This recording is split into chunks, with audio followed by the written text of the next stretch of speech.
வணக்கம். ஒரு குட்டி கதை கேட்கலாமா? அம்மா, நான் உங்கள் மருமக பேத்தி 3 பேரும் ஷாப்பிங் மால் போகிறோம். நீங்கள் வீட்டை பார்த்துப்பீங்க தானே? சரிப்பா, நான் எங்கே அங்கெல்லாம் வர முடியும்? வயசாயிடுச்சுல்ல, கால் வலி வேற படுத்து எடுக்குது. எனக்கு மாலுக்கு வர்றதுக்கு பிடிக்காது. நீங்கள் எல்லாம் போயிட்டு வாங்க. ஏன் பிடிக்காது? பாட்டியும் ஷாப்பிங் மாலுக்கு வரணும் அப்படின்னு பேத்தி அடம் பிடிக்கிறா. பாட்டியால் அங்கெல்லாம் ஏறி இறங்க முடியாதும்மா. எஸ்கலேட்டரில் ஏற தெரியாது அவங்களுக்கு. அது இல்லாமல் அவங்க பார்த்து சந்தோஷப்படுறதுக்கு அங்கே பெருசாக ஒன்றும் இல்லை. அவங்களுக்கு கோவிலுக்கு போகிறது தான் பிடிக்கும் அப்படின்னு மருமகள் சொன்னா. பாட்டியும் ஆமான்னு ஆமோதிக்கிறார். பாட்டி வரலைன்னா நானும் மாலுக்கு வரல. பேத்தி அடம் பிடிச்சா. பாட்டி விருப்பமில்லைன்னு சொன்னாலும் பேத்தி கட்டாயப்படுத்திகிட்டே இருந்தா. ஒரே பேத்தி தொடர்ந்து அடம் பிடித்ததால் அவள் விருப்பத்துக்கேற்ப பாட்டியும் ஷாப்பிங் மால் வர ஒத்துண்டார். பேத்தி துள்ளி குதிச்சா. அப்பா எல்லாரையும் புறப்பட சொன்னார். பேத்தி சீக்கிரம் உடை உடுத்தி கொண்டு வந்தாள். பாட்டியும் தயாராக இருந்தார். அப்பாவும் அம்மாவும் புறப்பட ரெடியாகும்போது பேத்தி பாட்டியை அழைத்து கொண்டு முன்னறைக்கு வந்தாள். சாக் பீஸால் 1.5 ஜான் அகலத்துக்கு 2 கோடுகள் போட்டாள். பாட்டி, இங்க பாருங்க, இது ஒரு விளையாட்டு. இப்ப நீங்க ஒரு கொக்கு, சரியா? இந்த 2 கோடுகளுக்கும் நடுவில் உங்க வலது காலை வைத்து இடது காலை லேசா 3 இன்ச்சு தூக்கினா போதும். செய்யுங்க. இது எதுக்குமா? இதுதான் கொக்கு விளையாட்டு பாட்டி, நானும் செய்கிறேன் அப்படின்னு சொல்லி செஞ்சு காட்டினா பேத்தி. பாட்டியும் பேத்தி கண்டுபிடிச்ச கொக்கு விளையாட்டை விளையாடி பார்த்தார். பையனும் மருமகளும் வர ஷாப்பிங் மாலுக்கு ஆட்டோ பிடித்து போனார்கள். அங்கே நகரும் படிக்கட்டுகள் நகர்ந்து கொண்டிருந்தன. இதில் எப்படி பாட்டி ஏறுவார் என்று மகனும் மருமகளும் யோசிக்கும்போது பேத்தி மட்டும் பாட்டியை நகரும் படிக்கட்டு முன்னால் செல்லமாக இழுத்து வந்தாள். பாட்டி, இதில் பயப்பட எதுவும் இல்லை.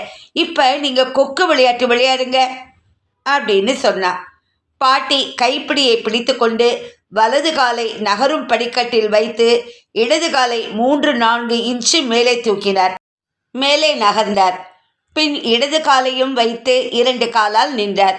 எஸ்கலேட்டரில் அம்மா பூ போல நகர்வதை மகனும் மருமகளும் பார்த்து வியந்து போனார்கள். பாட்டி உற்சாகமாகிவிட்டார். அடுத்தடுத்த எஸ்கலேட்டர்களில் மகிழ்ச்சியாக குதித்து கொண்டே ஏறினார். அதை பழகிக்கொள்ளவே பாட்டியும் பேத்தியும் கீழே இறங்கி மறுபடி ஏறினார்கள். சினிமா பார்க்க போனார்கள். குளிராக இருந்தது. பேத்தி தன் பையில் வைத்திருந்த சால்வையை பாட்டிக்கு கொடுத்தாள். இதை எப்போ கொண்டு வந்த என்று பாட்டி கேட்டதற்கு ஆல் டீட்டெயில்ஸ் ஐ நோ பாட்டி என்றாள் குறும்பாக. படம் பார்த்த பிறகு உணவகம் சென்றார்கள். அம்மா, உங்களுக்கு என்ன ஆர்டர் பண்ணட்டும் என்றான் மகன். உடனே பேத்தி மெனு கார்டை பிடுங்கி, ஏ, பாட்டிக்கு படிக்க தெரியாதா?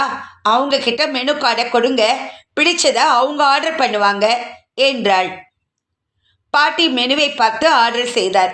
பேத்தியும் பாட்டியும் ஆர்வமாக சாப்பிட்டார்கள்.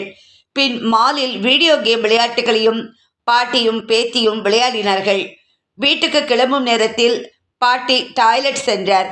அப்போது மகளை பார்த்து, என் அம்மாவை பற்றி என்னை விட உனக்கு நிறைய தெரிஞ்சிருக்கே செல்லம் என்று சொல்லி அப்பா சிரித்தார்.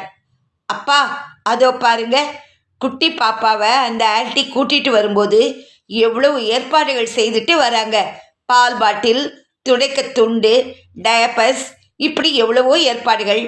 நீங்கள் குழந்தையா இருந்தப்போ பாட்டியும் இப்படித்தான் செய்திருப்பாங்க. அது மாதிரி பாட்டியை வெளியே கூட்டிட்டு போகும்போது பாட்டியை கவனிக்க நீங்கள் அக்கறை எடுங்க.